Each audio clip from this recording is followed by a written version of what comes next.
Peace and blessings to the chosen. Shalom. First and foremost, giving all glory, all honor, all praises to Yahweh, Ba'ashem, Yahweh Shai, Ba'ashem, Kakwadash.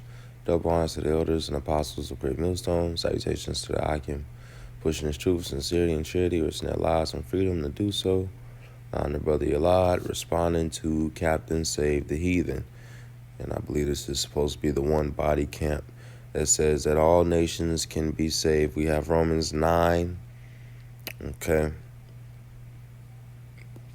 And we start at 3. It says, "For I could wish that myself were accursed from Hamashiach, for my brethren, my kinsmen according to the flesh, who are Israelites, to whom pertaineth the adoption and the glory and the covenants and the giving of the law and the service of Yahweh and the promises."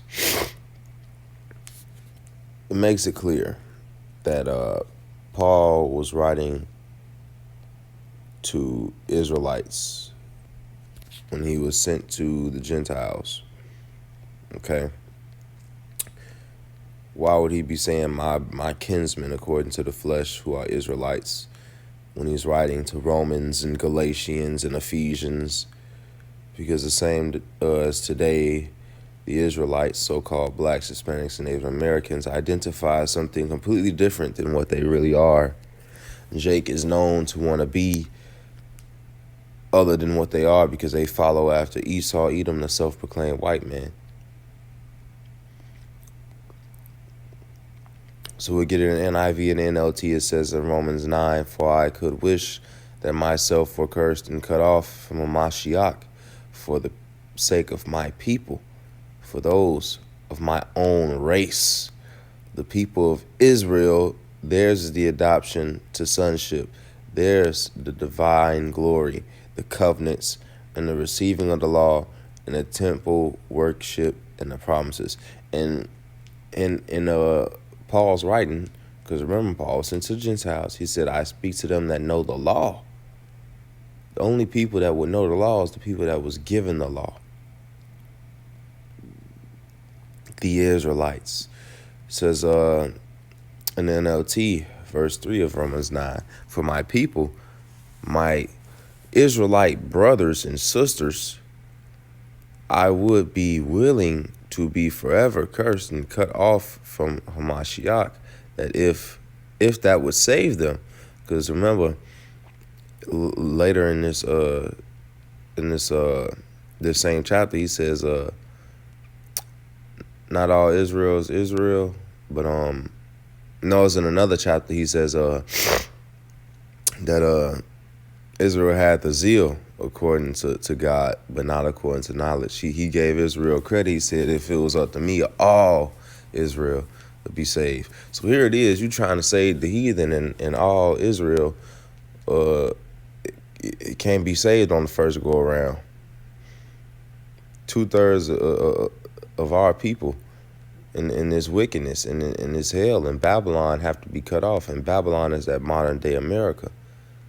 2/3 of our people, because it's the wicked among our people. And I'm going to grab that in Jeremiah. It says that they are the people of the chosen. They are the people of Israel, chosen to be God's adopted children. Yahweh revealed his glory to them.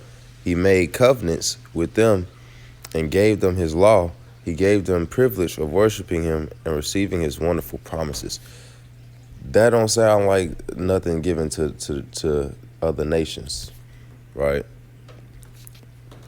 So we get the Jeremiah 5 and 26.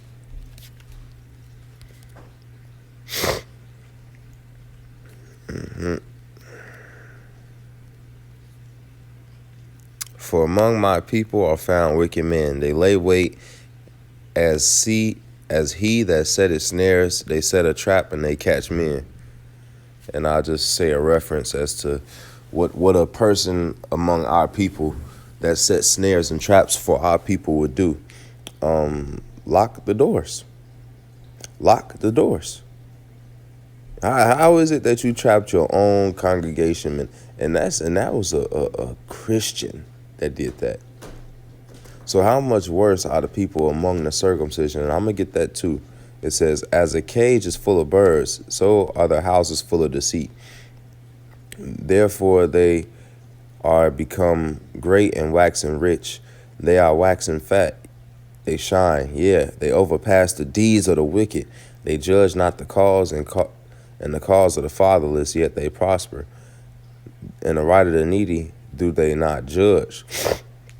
And this is what some of these Israelites do. They act just like these Christians. They brought that Christian isms and doctrines into the truth and mingled it with the truth.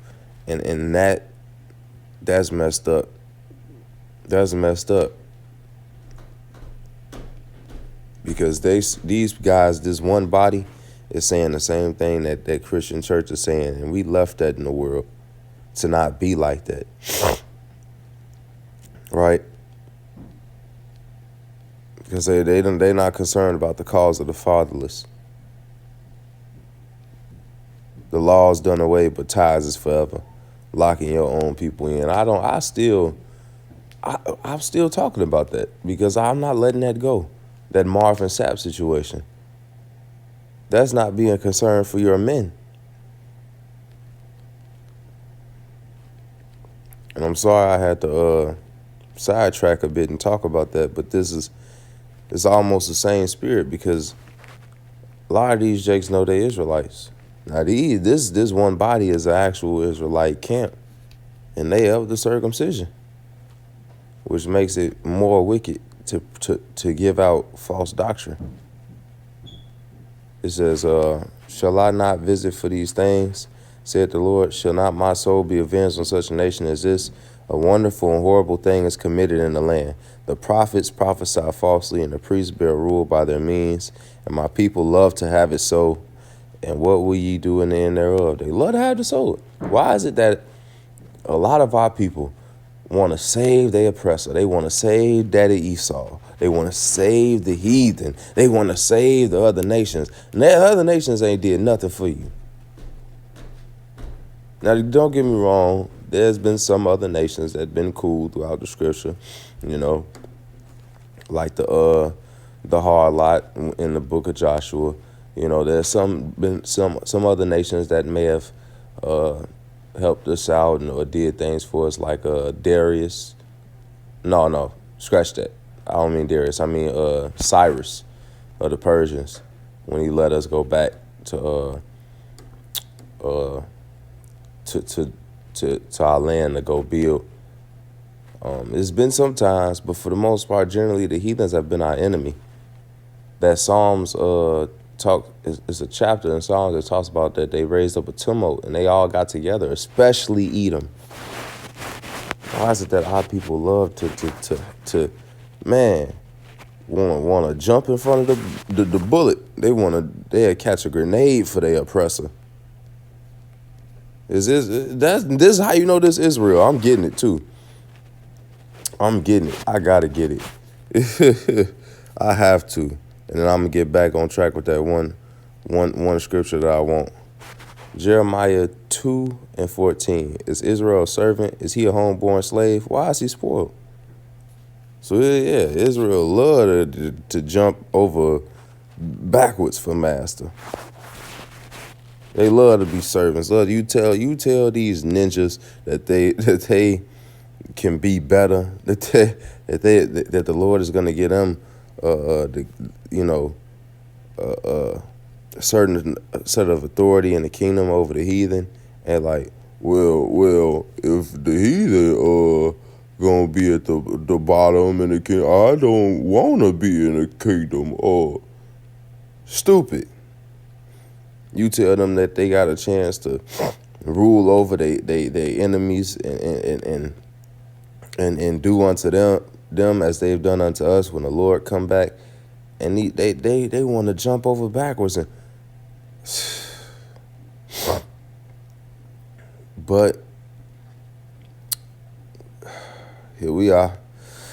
Titus 1:10, for there are many unruly vain talkers and deceivers, especially they of the circumcision. And who is that? The people in the truth that know the truth, but preach a mingled doctrine of what they call the bitter waters with the sweet waters, mixing the truth with lies, helping Esau to control the narrative because they have a 501c3 charter, because they're getting paid to tell lies. And that's the worst thing. That's one of the worst kind of persons on the earth, is somebody that knows the truth and lies on purpose and tells not the whole truth, the full truth, and nothing but the truth on purpose to lead people astray for filthy lucre's sake, for ill-gotten gains. That's one of the worst kind of people on the earth. It says, whose mouths must be stopped, who subvert whole households, teaching things which they ought not for filthy lucre's sake. And the point is in 11. I typed the point in 11, but I'm going to continue all the way to the end, which is 16. One of themselves, even a prophet of their own, said, the Christians are always liars, evil beasts, slow bellies. This witness is true. Wherefore rebuke them sharply, that they may be sound in the faith, not giving heed to Jewish fables and commandments of men that turn from the truth. And that's the thing, that commandments of men, this is exactly what they doing in Christianity. The law is done away with, but tithes is forever. They coming in that Christian spirit. The heathens all nations can be saved. Here it is. He's saying, and I think he believe in the hell doctrine too. So forget about the Lord having mercy on Israel, right? Heathens can make it, but the rest of Israel just screwed forever, just screwed forever. Because in the kingdom, the wicked of our people, the 2/3 of our people, yeah, they're gonna be cut off on this side and have to go through that punishment on this side, but they're gonna be brought back and regenerated, and then they're gonna have that shame and contempt for a while. It says everlasting, but it's not forever, right? Because the Lord, His mercy endured forever. But eventually, all Israel is gonna enjoy the kingdom. But leave it to some of these Israelites, right? The heathen can make it, but and be cool in the kingdom. But the rest, the 2/3 Israel, they had to be cut off on this side. They done forever. They not coming back. They just gonna burn forever, and it ain't no, like, whatever their doctrine is. Make it make sense when the Lord say he gonna have mercy and choose Israel. Make it make sense. Right? Unto the pure all things are pure, but unto them that are defiled and unbelieving nothing is pure. But even their mind and conscience is defiled. They profess that they know Yahweh by Hashem Yahushua, but in works they deny him, being abominable and disobedient unto every good work, reprobate. So yeah, there you have it. And then just for further clarification, yes, 2/3 are those Israelites in modern day Babylon, modern day Egypt, Rome 2.0, the Mystery Babylon, the US of A, in this land that will be cut off when the nuclear weapons and the chariots come down and burn this place and destroy this place. That will be that lake of fire. But it says that all people gonna wake up, and some of Israel is gonna wake up to joy and continuing joy, and then a lot of Israel is gonna wake up to everlasting shame and contempt. But that's not gonna be forever. Eventually, they're gonna be forgiven and pardoned. But leave it up to one body. They may say something different.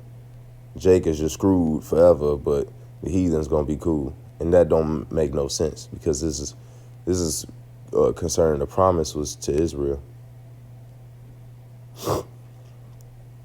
All heathens can be saved. All nations can be saved. The Lord said, "Go unto the lost sheep of the house of Israel." He said, "I am not come but unto the lost sheep of the house of Israel." Israel needs salvation the most. The heathens been in their kingdom. The heathens been ruling. The other nations had their heaven on earth. It's our time, not theirs. Ain't gonna be no share in the kingdom. It says we're gonna be in our own land in peace and safety alone. So Lord willing, this was edifying. I want to give all praise, glory, and honor to Yahweh, Bashem, Yahweh Shai. Shalom.